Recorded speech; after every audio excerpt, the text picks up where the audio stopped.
Assalamualaikum warahmatullahi wabarakatuh. Halo siswa dan siswi EduLab semuanya. Pada pembelajaran kali ini di materi pembelajaran geografi, Kang Rigo akan membahas mengenai soal tryout intensif UTBK. Nah, adapun untuk pembelajaran kali ini lebih dikhususkan ke materi yang berkaitan erat dengan pengetahuan dasar geografi, kemudian pemetaan.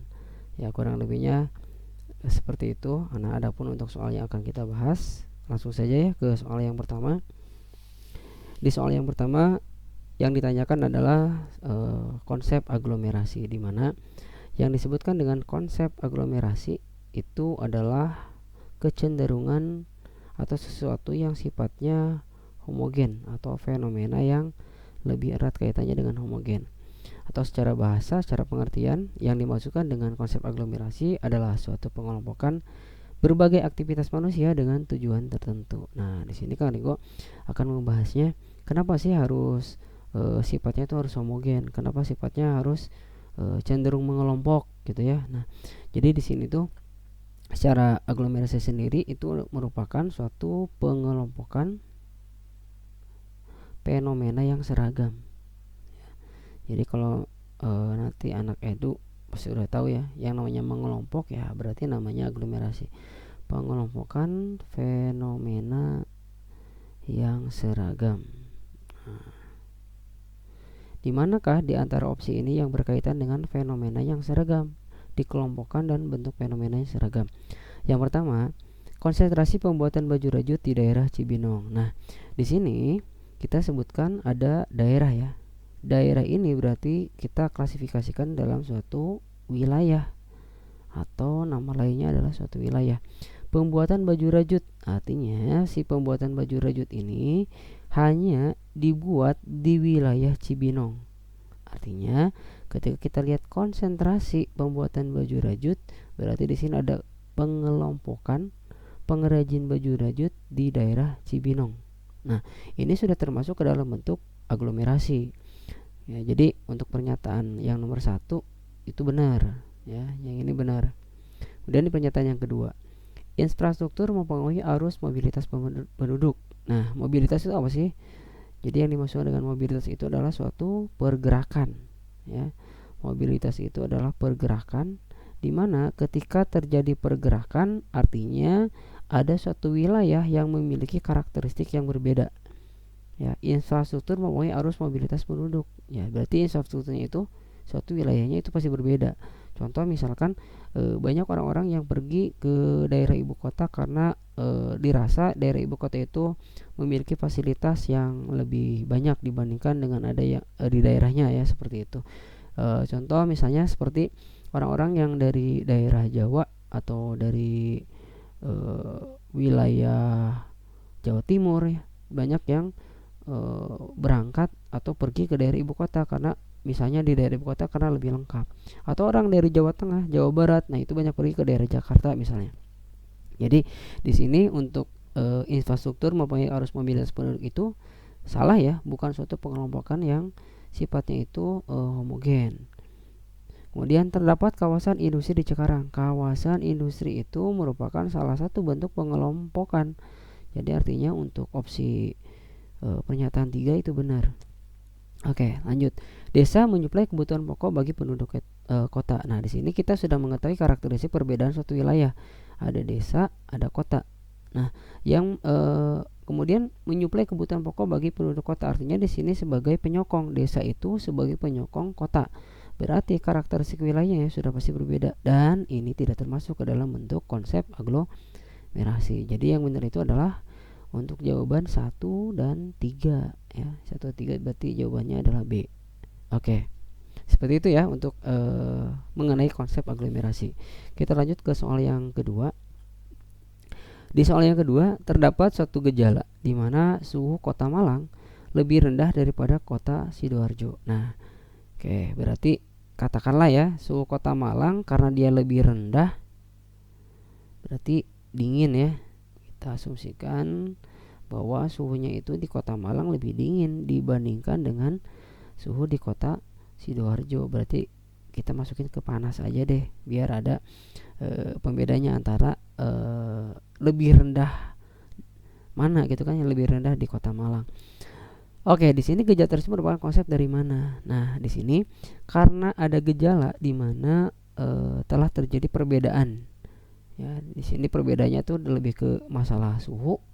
Artinya karena perbedaannya lebih ke masalah suhu, dalam konsep itu manakah yang memiliki nilai atau arti suatu wilayah yang berbeda. Nah, kalau tadi kita membahas tentang aglomerasi, yaitu pengelompokan suatu fenomena yang sifatnya seragam, sama ya, seragam atau sama. Nah, di sini yang ditanyakan tuh kebalikannya, yang berbeda. Nah, kalau nilai guna itu pemanfaatan potensi atau adanya hubungan antara manusia dengan alamnya yang bisa dimanfaatkan secara optimal, itu nilai guna ya. Kemudian ada aglomerasi tadi yang sifatnya sama. Kemudian ada keterkaitan keruangan. Nah, ini lebih ke arah sebab akibat. Nah, apakah ini karena suhu di Kota Malang lebih rendah, kemudian Sidoarjonya itu lebih panas? Jawabannya ya enggak, ya kan. Nah, bukan karena Kota Malangnya, atau sebaliknya bukan karena Kota Sidoarjo Malang menjadi lebih dingin. Nah, kemudian ada diferensiasi area. Nah, di sini sudah jelas dari pengertiannya bahwa yang namanya diferensiasi area itu ia berkaitan erat dengan gejala perbedaan. Oke, gejala perbedaan. Kenapa? Karena di sini yang dibahas itu mengenai si suhu, ya, mengenai temperatur udaranya. Jadi lebih tepatnya itu ke arah yang jawaban di diferensiasi area ya. Nah, ini kan aku coba hapus dulu biar nggak salah ya, nggak salah dalam menjawabnya. Jadi jawabannya ini lebih ke arah diferensiasi area. Jadi jawabannya itu yang D. Kemudian soal yang di nomor yang ketiga, bentuk implementasi dari prinsip deskripsi adalah apa? Nah, seperti yang kita ketahui bahwa yang dimaksud dengan prinsip itu selain deskripsi ada juga prinsip distribusi. Ya, ada prinsip namanya distribusi. Kemudian ada prinsip yang lainnya, ada interrelasi, dan ada prinsip korologi. Nah, di sini yang diminta atau yang ditanyakan itu hanya berupa prinsip deskripsi. Lalu apa yang dimasukkan dengan prinsip yang dinamakan dengan prinsip deskripsi? Jadi prinsip deskripsi itu merupakan suatu penjelasan tentang gejala-gejala di muka bumi. Nah, penjelasannya itu biasanya disajikan dalam bentuk data, dalam bentuk peta maupun grafik. Nah, di sini kita lihat manakah yang termasuk ke dalam prinsip deskripsi. Opsi A, semakin kecil gradien barometris, semakin lambat angin bergerak. Nah, ini mengenai perbedaan tekanan udara ya, tekanan udara sehingga terjadi adanya gradien barometris. Nah, di sini karena sifatnya itu bukan sesuatu yang sifatnya penjelasan, ya, ini lebih ke arah interrelasi, keterhubungan. Jadi untuk opsi yang A itu salah ya, bukan. Pada siang hari angin bertiup lebih kencang daripada malam hari, sebab suhu pada siang hari lebih tinggi daripada malam hari. Nah, ini juga sama, sebab akibat termasuk dalam interrelasi juga, jadi bukan. Kemudian salah satu ciri iklim tropis memiliki ciri hujan yang tinggi. Nah, ini termasuk ke dalam bentuk dari deskripsi karena karakteristik iklim tropis ya pasti memiliki curah hujan yang tinggi. Jadi kalau misalkan kita klasifikasikan berdasarkan klasifikasi iklimnya Vladimir Koppen, nah ini termasuk ke dalam unsur yang sifatnya A kan. A itu artinya basah ya. Ada AF, AM, AW gitu ya kalau di Indonesia sendiri. Artinya di sini memiliki curah hujan yang tinggi. Seperti itu. Oke, jadi ini jawabannya benar nih. Oke, kita lihat yang lain. Kenapa sih bisa jadi salah? Salah satu masalah kependudukan Indonesia adalah persebaran penduduk yang tidak merata. Nah, di sini jelas persebaran itu artinya ini termasuk ke dalam prinsip yang berupa distribusi, karena distribusi itu gejalanya berupa persebaran. Contoh lainnya misalkan persebaran flora dan fauna ya, seperti itu. Persebaran penduduk Indonesia paling padat berada di Pulau Jawa. Nah, ini juga bermakna distribusi. Oke, jadi jawaban yang paling tepat itu yang C. Berikutnya, pada peta terdapat dua titik memiliki jarak lintang sebesar 30 derajat dan jarak peta sebesar 15 cm. Kemudian yang ditanyakan berapakah skalanya. Oke, kita ketahui bahwa skala peta itu sama dengan jarak pada peta berbanding dengan jarak sebenarnya. Nah, di sini kita sudah mengetahui nih, diketahui ya, yang diketahuinya itu adalah yang pertama jarak sebenarnya. Jarak sebenarnya dinyatakan ke dalam 30 derajat. Oke. Yang kedua, jarak pada peta yaitu sebesar 15 cm. Pertanyaannya, kan biasanya kalau untuk skala itu dinyatakan dalam bentuk sentimeter. Artinya kita harus mengkonversi terlebih dahulu untuk 30 derajat ini ketika di peta itu berapa sih? Oke, jadi seperti ini ada konstantanya di mana terdapat 1 derajat pada peta itu sama dengan 111 km. Nah, jadi nanti teman-teman kalau misalkan mau menghitung seperti hal yang sama seperti ini, artinya 1 derajat ini memiliki panjang 111 km. Nah, di sini ada 30, kita konversikan terlebih dahulu. Artinya 30 dikalikan dengan 111 km, maka memiliki 3.300 3.330 ya. 3.330.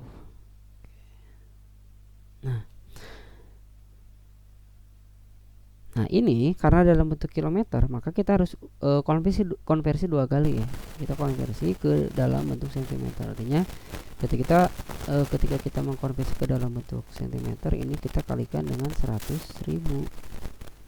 Ya, kalau misalkan nanti teman-teman ada yang nanya lagi, Kang, gimana caranya kok bisa jadi 100.000? Nah, ini ingat ke konversi satuan panjang. Ini mulai dari kilometer ya, kemudian meter, kucing hitam dalam mobil, ya kan? Masih ingat gak nih yang ini? Ini adalah bentuk dari konversi satuan panjang. Kilometer, kemudian meter, desimeter, sentimeter, milimeter. Setiap turun itu kita kalikan dengan 10. 10 kali 10 100, 10 100, 1000, kemudian 10.000 dan 100.000. Maka didapatlah hasil dari konversinya itu adalah 333 juta ya. Nah, kita ketemu tuh. Nah, kita baru masukkan ke dalam yang ditanyakannya, karena dia berupa skala, ditanyanya itu adalah skalanya berapa. Jadi skala sama dengan 15 dibagi 333 juta sentimeter. Oke. Karena kita akan membuat yang karena namanya skala itu berarti 1/sekian gitu ya, atau 1 berbanding berapa sentimeter. Artinya kita akan membagi yang atas dengan 15, begitu juga dengan yang bawah dengan 15, agar ini menjadi satuan angka 1. Sehingga hasilnya didapat yaitu 1/22.200.000. Oke, pertanyaannya, Kang, di sini nggak ada. Oke, di sini nggak ada. Nah, di sini karena yang paling mendekat itu yang C ya, berarti jawabannya yang C. Oke, seperti itu. Jadi perlu kalian ingat juga bahwa 30 derajat itu atau 1 derajat pada peta itu memiliki panjang 111 km. Seperti itu. Adapun untuk konversinya, karena ini dalam bentuk kilometer, artinya kita harus mengkonversi sebanyak 2 kali. Seperti itu. Kita lanjut ke soal yang berikutnya. Peta yang digunakan untuk mengetahui daerah landai, lembah, bukit untuk keperluan pembangunan jalan tol. Nah, kita butuh petanya apa saja nih. Nah, kita analisis dari masing-masingnya ya. Nah, di sini Kang Rigo suruh punya analisisnya. Jadi, peta topografi, merupakan jenis peta yang dapat memberikan berbagai informasi terkait bentuk kontur permukaan bumi. Nah, artinya kenapa sih Kang kok harus menjawab peta topografi? Nah, di sini sudah Kang Rigo bahas ya. Peta jenis tanah itu nanti kesesuaian jenis tanah itu mengandung unsur apa gitu ya. Penggunaan lahan, misalkan ini lahannya apakah lahan permukiman penduduk, Ya, seperti itu. Nah, di sini karena yang ditanyakannya itu adalah suatu daerah yang landai, kemudian memiliki lembah, bukit, artinya kita bisa lihat dari kontur permukaan bumi. Kenapa? Karena dari kontur permukaan bumi itu, contohnya ya, misalkan ini ada suatu daerah atau dataran. Daerah atau dataran. Nah, ini kan yang dimaksudkan dengan garis kontur.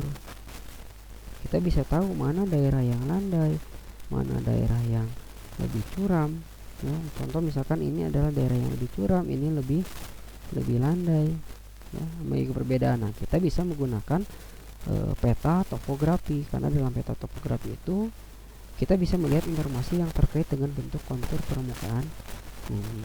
Seperti itu. Gampang ya untuk soal yang ini. Kita lanjut ke soal yang berikutnya. Dalam sistem penginderaan jauh, penggunaan sumber tenaga buatan terdapat pada nomor berapa, kecuali yang itu adalah yang kecuali. Nah, di sini Karyo sedikit membahas tentang komponen ya, komponen dalam S3 atau komponen dalam penginderaan jauhnya.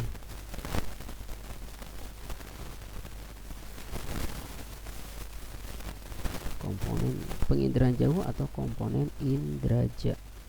Oke. Nah, seperti ini ya. Yang pertama itu ada tenaga. Kemudian yang kedua itu ada perantara atau atmosfer. Kemudian ada objek yang diambilnya, objek yang di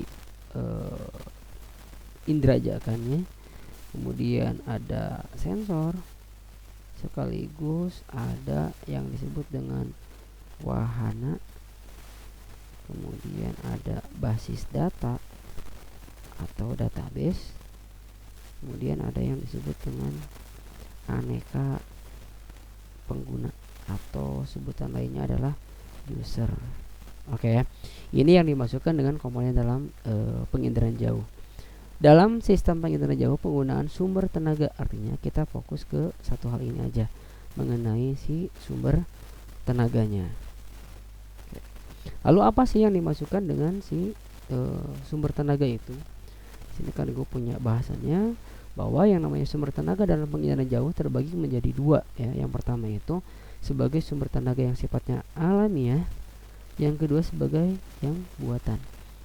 Kalau yang alamiah berupa sinar matahari, gelombang elektromagnetiknya terdiri dari sinar kosmik. Jadi sinar matahari yang gelombang elektromagnetiknya terdiri dari sinar kosmik, sinar gamma atau sinar Y, sinar X, ultraviolet, inframerah, dan gelombang mikro nih. Yang kedua ada yang sebutannya dengan tenaga buatan, yaitu suatu sinar yang berupa laser atau biasanya digunakan ketika malam hari. Nah, di sini yang jadi pertanyaannya adalah, dalam indraja penggunaan sumber tenaga buatan terdapat pada nomor berapa, kecuali. Nah, karena di sini yang disebutnya itu yang kecuali ya. Nah, ini kan termasuk ya. Ini yang buatan, berarti yang kecualinya yang mana? Yang ini. 1, 2, dan 3. Jadi kita punya nih jawabannya, yaitu yang A. Seperti itu. Oke. Kita lanjut ke soal yang berikutnya. Oke, pada soal ini, syarat suatu peta yang akan dianalisis dengan teknik tumpang susun overlay secara manual antara lain itu apa? Nah, ini lebih ke analisis ya. Nah, kali gue ingetin lagi bahwa yang namanya analisis dalam SIG, yang pertama ada yang disebut dengan analisis overlay atau tumpang tindih. Yang kedua ada yang disebut dengan networking. Ada juga yang disebut dengan buffering.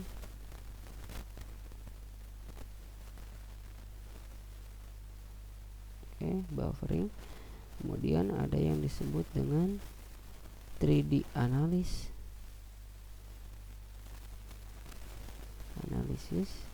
Yang kelimanya kita kenal juga dengan teknik near neighbor analysis.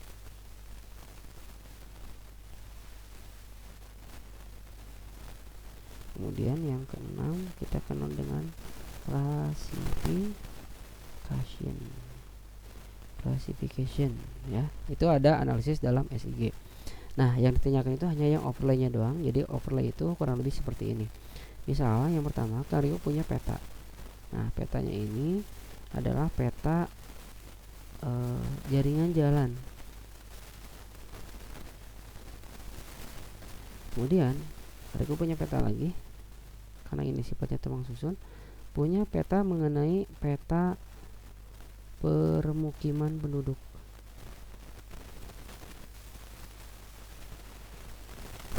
Kemudian kalau punya peta lagi, satu lagi disebut dengan peta apa ya, peta curah hujan misalnya ya. Oke. Nah, di sini yang dimasukkan dengan overlay itu atau tumpang susunnya itu mengenai suatu peta. Ketika kita bentuk atau kita gali informasinya itu, dia memiliki lebih daripada satu jenis peta. Atau kalau dalam peta itu ada peta umum, ada peta khusus, artinya yang disebut dengan overlay itu beberapa peta khusus atau peta tematik. Nah, peta jaringan jalan itu termasuk dalam peta tematik, begitu juga dengan peta permukiman penduduk dan peta curah hujan misalnya. Nah, di sini yang jadi pertanyaan adalah ketika kita ingin mengoverlaykan secara manual gitu ya, dari proses analisisnya dalam SIG, maka kita harus menggunakan apa saja gitu ya, bagaimana caranya, bagaimana syaratnya, bagaimana tekniknya, seperti itu. Oke, yang pertama, skalanya yang sama. Nah, ini benar ya. Kenapa benar? Karena suatu peta ketika dia memiliki misalkan peta jaringan jalan dengan peta berskala 1/1 juta. Nah, sementara untuk peta permukiman penduduk memiliki peta dengan 1/2 juta. Artinya peta jaringan jalan itu memiliki objek yang lebih sempit ya, atau lebih detail. Sementara untuk peta permukiman penduduk karena 1/2 juta misalnya, dia memiliki cakupan wilayah yang lebih luas, dan biasanya itu kenampakannya pasti lebih umum dibandingkan dengan peta yang skalanya itu lebih kecil ya, seperti itu.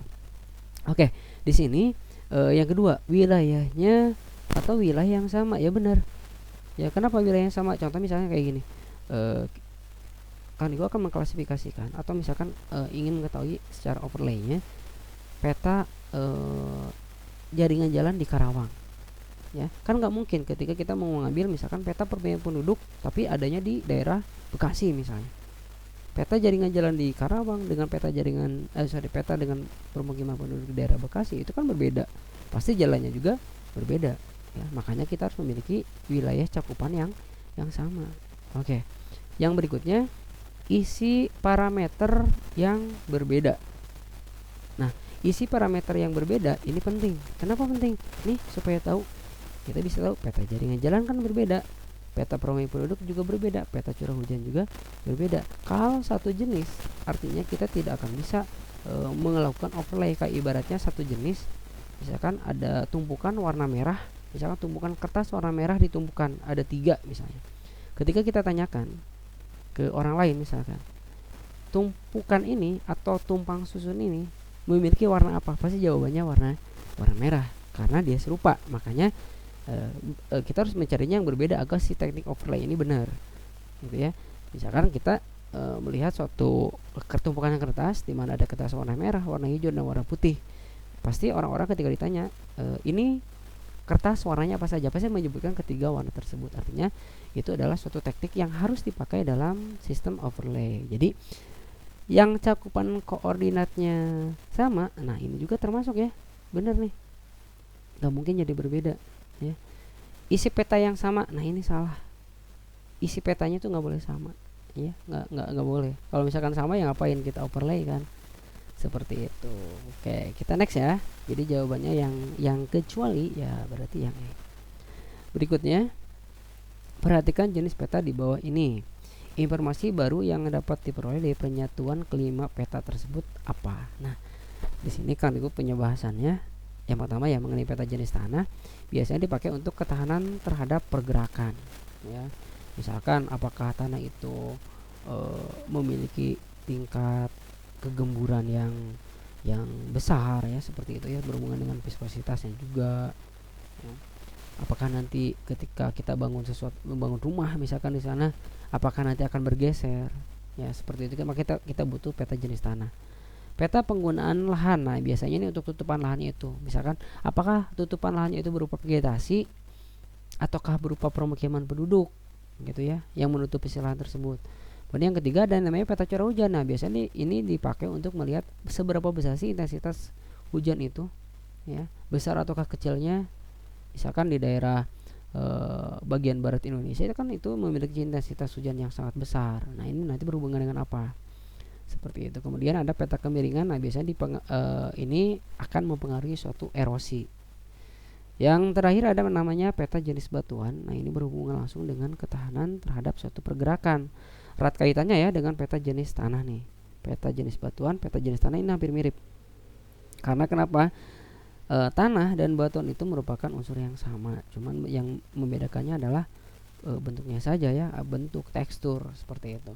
Oke, di sini ketika kita akan menyatukan ke 5 peta tersebut, nah ini akan lebih ke arah mana gitu ya. Kayak pertama nih, kita bisa mengetahui dari peta kemiringan itu bahwa akan mempengaruhi suatu erosi. Ya, erosinya erosi apa? Erosi tanah, erosi batuan, ya enggak. Nah kemudian intensitas hujan besar ketika si curah hujan ini turun dengan sangat besar misalnya, gitu ya, di daerah yang memiliki kemiringan yang cenderung rawan terhadap erosi, maka akan terjadi apa? Ya kita udah bisa menjawab, pasti akan menimbulkan atau berpotensi menimbulkan bencana longsor. Jadi jawabannya ini lebih ke arah yang A, peta potensi bencana longsor. Berikutnya, dalam teori tempat sentral terdapat konsep range dan threshold. Yang dimaksud dengan threshold itu apa? Oke, range itu artinya jarak ya, jarak antar wilayah untuk mendorong suatu pertumbuhan. Nah ini namanya range. Range itu adalah jarak. Sementara threshold itu, nah ini yang ditanyakan kan ya.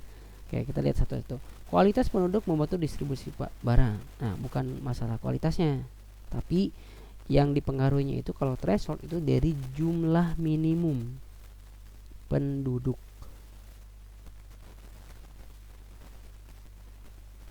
Nah ini nanti kalau kita bahas lagi berkaitan erat dengan teorinya Edward Ullman. Jadi yang mana? Nah yang ini, yang C. Distribusi barang dipengaruhi oleh jumlah minimum penduduk. Oke, ini teori tempat sentral atau central place teorinya Edward Ullman. Oke, yang lainnya kenapa salah? Kualitas penduduk membantu sebesar tadi salah ya. Bukan karena kualitas penduduknya kan, tapi kuantitas penduduk seharusnya. Dampak positif bagi wilayah pinggiran ya enggak juga ya. Jadi ini bukan erat kaitannya dengan threshold tapi lebih ke arah range. Pembangunan wilayah sentrifugal, nah, ini bukan juga. Jadi jawaban yang paling tepat itu yang C.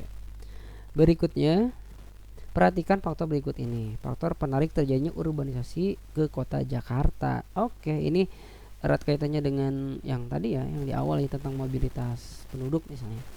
Urbanisasi itu merupakan suatu pergerakan penduduk dari wilayah desa ke wilayah kota. Nah, yang jadi pertanyaannya adalah faktor penarik. Apa sih yang menarik orang-orang desa ini pergi ke wilayah kota? Berarti faktor penariknya apa saja? Ya, berarti sesuatu yang ada di wilayah perkotaan. Kita lihat satu-satu. Fasilitas hidup yang lebih lengkap. Nah, ini benar karena dia biasanya di daerah perkotaan itu memiliki fasilitas hidup yang lebih lengkap. Contohnya misalkan tersedianya fasilitas kesehatan, fasilitas pendidikan, ya seperti itu.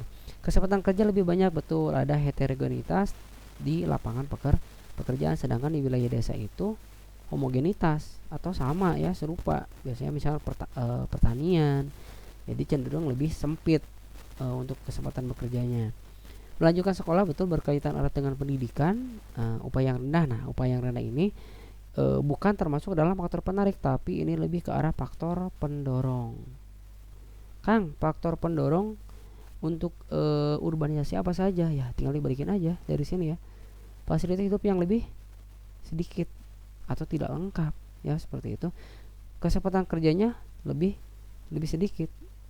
Peluang untuk melanjutkan sekolah ke jenjang berikut yang lebih tinggi biasanya cenderung lebih sedikit. Misalkan di perkampungan itu biasanya untuk sekolah, usia sekolah dalam satu desa misalnya itu paling paling ada gitu ya, biasanya SD SMP. Nah sementara untuk cakupan yang wilayah kecamatan itu biasanya ada lebih didominasi masalah apa namanya di SMA-nya misalnya seperti itu. Nah sementara orang-orang desa ini ketika dia ingin melanjutkan sekolahnya berarti harus pergi kemana? Berarti harus mencari daerah yang lain. Nah mana daerah yang lain yang sifatnya itu lebih banyak dalam penunjangan fasilitas pendidikannya, ya artinya wilayah perkotaan. Nah jadi untuk apa sih faktor penarik urbanisasi ke kota Jakarta, Surabaya, dan Bandung ini? Ya jawabannya faktor penarik kan ya. Atau penariknya berarti jawabannya yang 1, 2, dan 3. Jawabannya yang D seperti itu. Oke. Sip. Kita ke pertanyaan berikutnya. Ya. Di pertanyaan berikutnya, penentuan suatu lokasi di antara dua wilayah bertujuan agar terjangkau seluruh penduduk dari kedua wilayah tersebut merupakan tujuan dari teori apa? Oke. Kita lihat satu-satu ya. Nah, yang pertama ada namanya teori gravitasi. Teori gravitasi itu punya persamaan seperti ini. Ya. Teori indeks misalkan IAB, ya, interaksi antara kota A dan kota B. Populasi di kota A dikalikan dengan populasi di kota B berbanding dengan jarak dari kedua kota tersebut yang dikuadratkan. Kemudian kita kalikan dengan konstanta. Yang kedua, ada teori indeks konektivitas, di mana kita akan melihat seberapa besar peluang konektivitasnya antara suatu wilayah dengan wilayah lain ketika erat kaitannya dengan jaringan jalan, gitu ya. Nah ini untuk indeks konektivitasnya. Kemudian ada kayak teori grafik pada pewilayahan itu nggak ada ya. Kayak ini indeks tuh maksudnya indeks konektivitas ya. Nah bisa jadi yang ini dibisain doang nih. Kemudian ada yang namanya titik henti. Oke, titik henti, dropping point atau titik henti deh ya. Ini erat kaitannya dengan suatu jarak mempengaruhi ya, jarak antara kota A kota B misalnya, atau DAB, distance kota A dan kota B. 1 ditambahkan dengan seberapa besar populasi dari kota A berbanding dengan kota B, di mana kota A ini memiliki populasi yang lebih banyak. Oke. Penentuan suatu lokasi di antara dua wilayah. Nah, oke, lihat penentuan dua lokasi. Oke, misalkan ada wilayah A dan B. Kang Riko pengen nentuin misalkan di sini nih, ketika jaraknya misalkan 20 km ya. Misalkan di sini nih, ini bagaimana cara menentukannya? Nah tadi kan gue bilang bahwa ada yang mempengaruhi dalam teori titik itu adalah berhubungan dengan jarak ya, dipengaruhi oleh berapa banyak populasi. Nah kita lihat di sini, suatu lokasi di antara dua wilayah bertujuan agar terjangkau oleh seluruh penduduk, berarti jarak dipengaruhi oleh penduduk, berarti jawabannya yang teori titik henti. Kenapa bukan yang teori gravitasi? Di sini artinya dalam teori gravitasi itu atau interaksi ya, teori interaksi ada yang mempengaruhinya. Apa yang mempengaruhinya? Populasi suatu penduduk ya, interaksinya akan dipengaruhi seberapa jauhkah jarak dari si kota A dan kota B misalnya.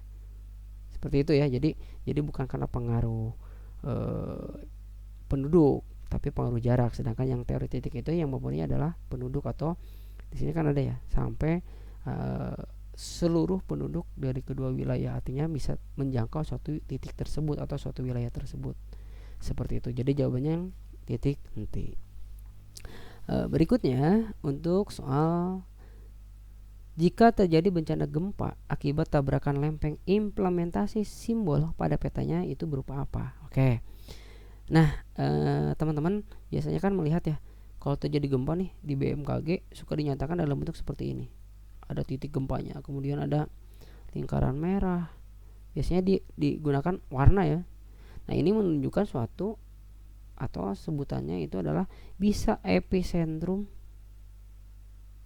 Ya, kalau di dalam namanya hipocentrum. Nah, di sini kita lihat titik gempanya ada di sini.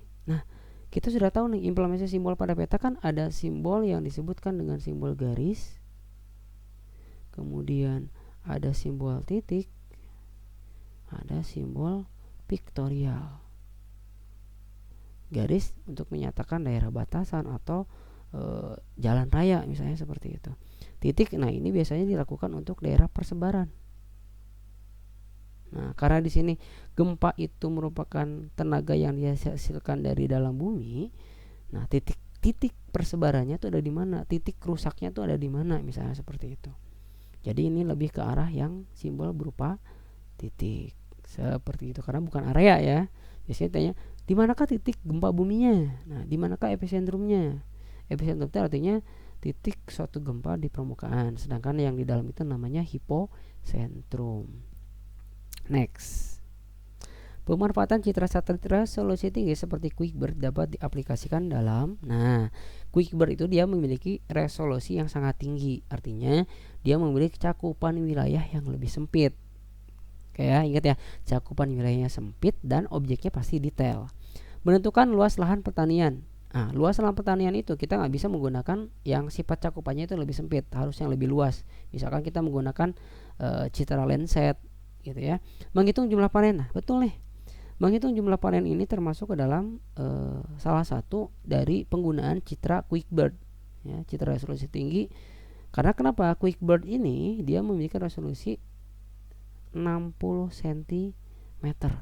Artinya ini lebih detail ya. Bisa juga untuk menentukan jenis tanaman ya, jenis pohon misalnya seperti itu.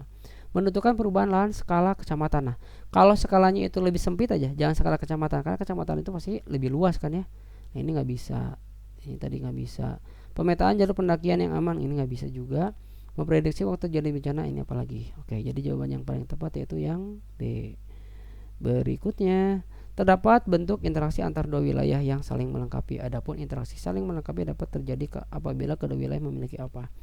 Oke, ini berkaitan erat dengan regional complement atau wilayah yang saling melengkapi.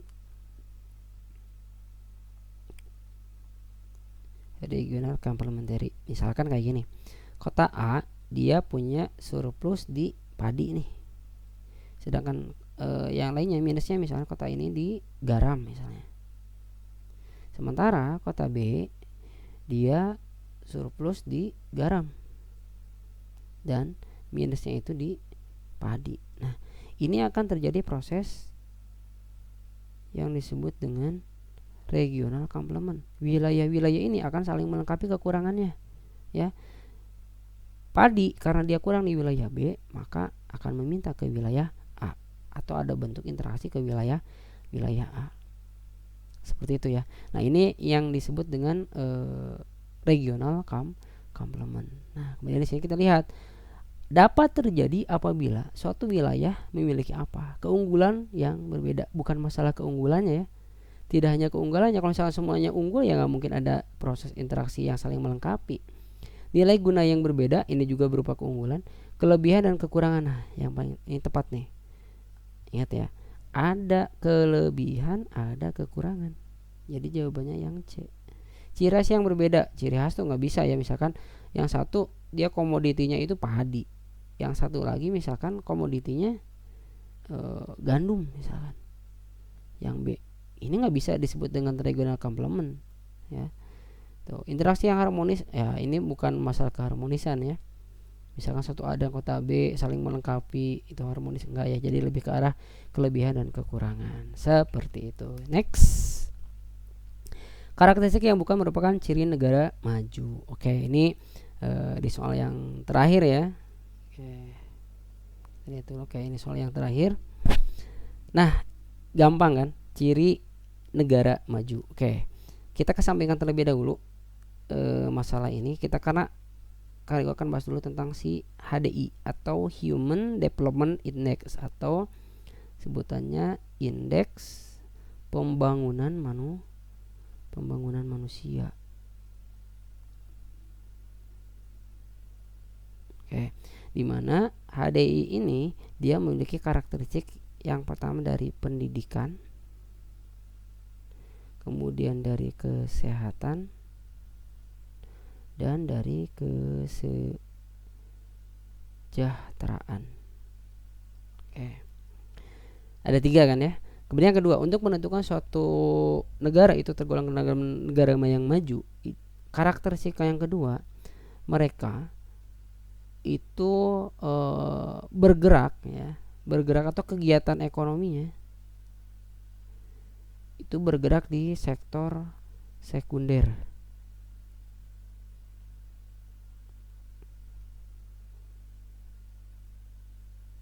Sektor sekunder, atau dengan kata lain, mereka memanfaatkan sumber daya manusia.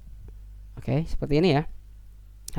Karakteristik yang bukan merupakan ciri dari negara maju. Pendapatan per kapitanya tinggi. Nah, ini berkaitan dengan kesejahteraan. Benar ya?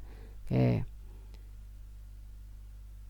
Kegiatan ekonomi di sektor primer. Nah, harusnya negara maju itu di sektor sekunder, karena kalau primer ini erat kaitannya dengan sumber daya alam. Jadi ketika sumber daya alamnya habis, ya negara tersebut nggak bisa kita golongkan ke dalam negara maju walaupun pendapatan per kapitanya tinggi. Misalnya ada negara Brunei Darussalam, dia memiliki pendapatan per kapitanya tinggi, tapi karena kegiatan ekonomi itu masih bergerak di sektor yang sifatnya primer, sehingga kita tidak bisa menggolongkan hal tersebut atau negara tersebut menjadi negara yang maju. Harapan hidup tinggi, benar, karena erat kaitannya dengan kesehatan atau angka harapan hidup yang tinggi. Pertumbuhan penduduknya rendah, jelas pasti ada penekanan terhadap angka pertumbuhan penduduk. Kegiatan ekonomi di sektor non primer atau sekunder ya, seperti itu. Jadi yang bukan ya pasti jawabannya yang B. Oke, seperti itu. Nah, sudah selesai tuh pembahasan mengenai apa sih yang dimasukkan dengan ciri negara maju. Nah, nanti di soal-soal berikutnya mungkin pembahasannya akan lebih banyak lagi, karena ini kalau kita lihat paling banyak itu di pengetahuan dasar geografi dan unsur-unsur pemetaan. Di antaranya ada Indraja, ada SIG, kemudian ada peta itu sendiri. Dan ada pelengkapnya tadi, ada soal-soal yang berupa negara maju dan berkembang ya. Soal sebelumnya ada berhubungan juga dengan interaksi wilayah atau wilayah dan pewilayahan, seperti itu. Nah, mudah-mudahan penjelasan dari Kang Riko bisa kalian pahami. Kalaupun nanti ada yang belum jelas, silakan tanyakan di kolom komentar. Seperti itu ya. Terima kasih atas perhatiannya.